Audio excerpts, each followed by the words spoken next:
చాలామంది కష్టపడ్డారు పిల్లలు, ఎస్పెషల్లీ పిల్లలు. పేర్లన్నీ చెప్పాలంటే పెద్దగా ఉంది. యాదలో ఒక పేరు మర్చిపోయినా అనుకో ప్రభాకర్ మళ్ళీ తిట్టుకుంటారు. అరే నాన్నలు, మీ కబడ్డీ అయితేనేం, మీ గుండుపోటు అయితేనేం, ఇరుసు అయితేనేం, ఎద్దుల బండ్లు అయితేనేమి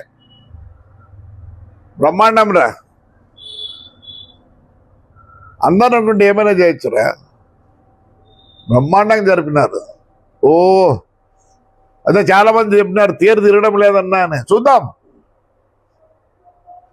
నేను మంచి చేసేదానికి ఉన్నా. ఆడ దివాకర్ రెడ్డి స్థలం కూడా ఉంటే దాన్ని కూడా ఎంతసేపులే ప్రొక్కులతో పెట్టి అట్లా అంటే అయిపోతుంది. కానీ అన్నికన్నా బాధాకరం ఏమంటే 1100 ఎకరాలుండే స్వామి ప్రతిసారి జోలు బట్టి అడుగుతే కానీ తన కళ్యాణం చేసుకోలేని పరిస్థితి ఉన్నాడు. కాబట్టి చాలా బాధాకరం. ఏప్రిల్లో నేను వస్తున్నా. యాడికిలో స్వచ్ఛ భారత్ బ్రహ్మాండంగా పని చేపిస్తా. ఏమి మీ ఇంటి ముందర మీరు కాలం ఇట్లా అనలేరా? ఎందుకు అనలేరు? కంపల్సరీ అనాల్సిందే. ప్రతి ఒక్కరు పుల్లపరం పెట్టుకోండి. పనిచేసేవాడు లేడు. యాడికిలో ఇప్పుడే లేరు. ఎవరు ఉడుస్తారు? చెప్తానా, మీకోసమే, మీ పిల్లల భవిష్యత్ కోసం చెప్తానా. ఇప్పుడన్నా మేము ఒకరో ఇద్దరు వస్తారు ఇంటికి, కసువు నూకేదానికో గిన్నెలు కడిగేదానికో. మీ పిల్లలు పెద్దగా అయితే అనుభవిస్తారు. ఏమనుకుంటారు? అమెరికాలో మన వాళ్ళంతా పోయినారే, దండిగా సంపాదిస్తారు, అన్నీ ఉన్నాయి.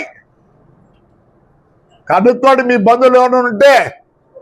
వాళ్ళే గిన్నెలు కడుక్కోవాలా, వాళ్ళే ఇల్లు ఊడ్చుకోవాలా, వాళ్ళే అన్నీ చేసుకోవాలా. నాకు తెలిసి చాలా మంది 15 రోజులకు సాంబార్ చేసుకొని ఫ్రిడ్జ్లో పెట్టుకుంటారు.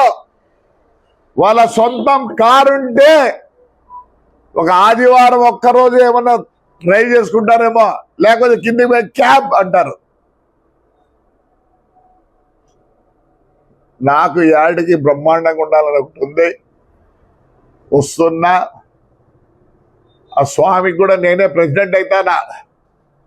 చూద్దాం. ఒక సంవత్సరం ఉండి ఎక్కడ పోయింది 1100 ఎకరాలు? మీ అనవచ్చు మాకు రిజిస్ట్రేషన్ ఉంది అని. స్వామి వచ్చి సంతకం పెట్టాడా? స్వామి సంతకం పెట్టలే, ఎవడో పెట్టింటాడు. చెల్లం వస్తుంది ఏప్రిల్ నుంచి. మొత్తం ఎంఆర్ఓకే సంబంధం. మొత్తం ఆంధ్రప్రదేశ్లో గవర్నమెంట్ భూములు ఎవరెవరు ఆక్రమించారో దేవుల భూములు కష్టాలు వస్తున్నాయి. నేను చెప్తున్నా, నేను తప్పు చేస్తే మీకు క్షమాపణ చెప్పుకుంటా, భయపడతా. నేను తప్పు చేయను. నా స్వార్థం ఏం లేదు. యాడికి అట్లా చూడదలుచుకోలేదు. ఎవరబ్బ సొమ్ము కుంటంతా ఆక్రమించినారో కుంటంతా తీయాల్సిందే. ఎవరు బిల్డింగ్లా ఎవడో ఇచ్చినాడంట. ఎవడబ్బ సొమ్ము? ప్రభాకరుడి సొమ్మ ఇచ్చేదానికే కాదమ్మా. ఆ స్థలం అంతా మొత్తం స్వామికి డబ్బులు వచ్చేటట్టుగా చేయాల్సిందే. స్వామి తన సొంతం డబ్బులతో రేపు సంవత్సరం ఘనంగా చేసుకుంటాడు. నేను ఎవరికి చెడ్డైనా పర్వాలే. చెడ్డైతే ఏం చేస్తాను? రాజకీయంగా రేపు ఓడగడతారు. ఓడగొట్టుండే ఏమవుతుంది? ఓడిపోలేమన్నా. నేనుగా వదలను యాడికి. మా సొంత మూలున్నా ముందే చెప్తున్నా, దయచేసి. అసలుకే యాడికి ఎంతో అభివృద్ధి కావాలా. నేను ప్రజల్లో కోరుతున్నా, నాకు సపోర్ట్ చేయండి. ప్రమాణంగా నేను ₹1 ఆశించను. నా పిల్లలు శాసగా చెప్తానా, ఈ లీడర్లు ఎవరు ఏం చేయలేరు. ప్రజలు రాండి. ఆ పంచాయతీ ఆఫీసు మొత్తం మారుస్తా. కూరగాయలు మార్కెట్ పెట్టిస్తా. తొందరలోనే. డబ్బులు లేవు, డబ్బులు లేకపోయినా జోలు పడతా చెప్తున్నా. యాడికి మారుస్తా. నీళ్లు కూడా ఖచ్చితంగా బ్రహ్మాండంగా వచ్చేటట్టు చేస్తా. నాకు బాధ్యత ఉంది.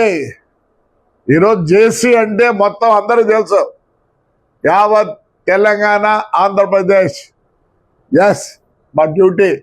మీరు మమ్మల్ని పెంచి పోషించినారు. మేమేమి చేయకపోతే దేవుడు సహించడు. అందరూ కాసుకోండి. ఎవరెవరు ఆక్యుపై చేసినారో దేవునివి, తగు విధంగా దాన్ని కలెక్ట్ చేస్తా. వదలను. నా కోసం కాదు, మొత్తం డీడీలు ఇవ్వండి స్వామి పేరుతో. ఎవరప్ప సొమ్మాన్ని మీరు కొనుక్కొని కులుకుతున్నారు. లేదు, ఏప్రిల్ మొత్తం చెప్తానా, ఇంట్లో వాళ్ళకు కూడా చెప్తానా, సహకరించాల్సిందే. మీరు పరక మీ ఇంట్లో పెట్టుకోవాల్సిందే. చెత్త బయటికి వేయకూడదు. ఆ చెత్త తీసిపోయేదానికి మీకు బండ్లు పెడతాం, అవి మాది. ఎవరిని స్పేర్ చేయను. చూసినారు లేదా, నిన్ననే లోకేష్ ఏమన్నాడు, తాడిపత్రి గురించి మాట్లాడినాడు. అట్లా యావత్ ప్రపంచం యాడికి తాడిపత్రి కాన్ఫరెన్స్ గురించి మాట్లాడాల. అమ్మా, ఇంట్లో ఉండే పెద్ద తల్లుల్లో పుల్లల పరక, అంతకుముందు ఈత పరకలు ఉంటాండే, ఈత చెట్లలో పరకలు తీస్తాడు. ఎందుకంటే పేడ గీడ ఊడ్చేదానికి రెడీగా అండి. ఏం మీ రోజు మీరు ఊడ్చలేరా? ఎందుకు ఊడ్చారు? లేదా పైప్ లైన్ వేపిస్తా, మీరు కూడా ఇంత డబ్బులు ఇవ్వండి. అదైతే కష్టమే ఉండదు. గవర్నమెంట్లో డబ్బులు లేవు. ఏం మీ అంత జంపు ఉంటే అంత పైపుకు డబ్బులు ఇవ్వండి. ఇప్పుడు చేసినాం, ఒక పల్లె చేసినాం, బ్రహ్మాండంగా ఉంది, పోయి చూసినామండి. లేదా వీడియో పెడతాం మీకు. వదలను, స్వామిది వదలను, యాడికిని వదలను. మీరు కూడా నాకు సహకరించాలి. ప్రతి ఇంటి మహిళ నాతో ఉంటుంది. మీకోసం, మీ పిల్లల కోసమే బ్రహ్మాండంగా జరిగింది, ఎప్పుడు లేని విధంగా. అదే ఆడ ఆ స్థలం గిలం అంతా నాకు తెలుసు. ఆ బండిలో 300 రూపాయలు తీసుకపోతేనే వాళ్ళకి ఇల్లు జరిగేది. అలాంటి వాళ్ళకి మేము అన్నీ చూపిస్తాం. అక్కడ ఎక్కడ ఏం లేదు. స్వామి కోసరం, స్వామి ఆస్తి ఎవరు ఇచ్చేసుకున్నారో వాళ్ళు ఖచ్చితంగా వదిలిపెట్టి పోవాల్సిందే. మీరు కోర్టుకు పోతారో యాడికి పోతారో పోండి, నేను ముందు చెప్తా, మళ్ళీ పొక్లైన్ పెడతా. నిజం, గుళ్ళన్నీ తినేసినారు. ఏ గుడిని ఎత్తుకో తినేసినారు. గంగమ్మ గుడి ఎత్తుకుంటే తినేసినారు. ఏడవే అడిగిన తినేసి, ఆలూరు కోన తినేసినారు. లాస్ట్ దర్గాలు కూడా తినేసినారు. దర్గాలు కూడా చెప్తానా, ఎవరప్ప సొమ్మని దర్గాలో కూడా నేను అడుగుతా. ఎందుకు? ప్రజల కోసం నాకే అడుగుతా. ఎందుకు? ప్రజల కోసం నాకేంటికే. నేనే 10 రూపాయలు ఇస్తా, నాకు అవసరం లేదు. దేవుడు ఇచ్చినాడు నాకు. దేవుడు డబ్బులు కాదు ఇచ్చినది. ఈ కాన్స్టిట్యున్సీ ప్రజలు నాకు ఇచ్చినాడు. ఎవరికి లేని విధంగా నాకు ఇచ్చినాడు. చాలు నాకు. నేనున్నంత వరకు మంచి చేయాలనుకుంటున్నా. యాడ్కి ప్రక్షాళన చేస్తా. మీరేమన్నా అంటే నేను కూడా తొందర లేదు. మీ మంచి కోసం నేను పనిచేస్తాను. మీరు దౌర్జన్యం చేస్తే నేను దౌర్జన్యం చేస్తా. అందరూ సహకరించండి. మన యాడికినే బ్రహ్మాండంగా చేసుకుందాం. Right, thank you.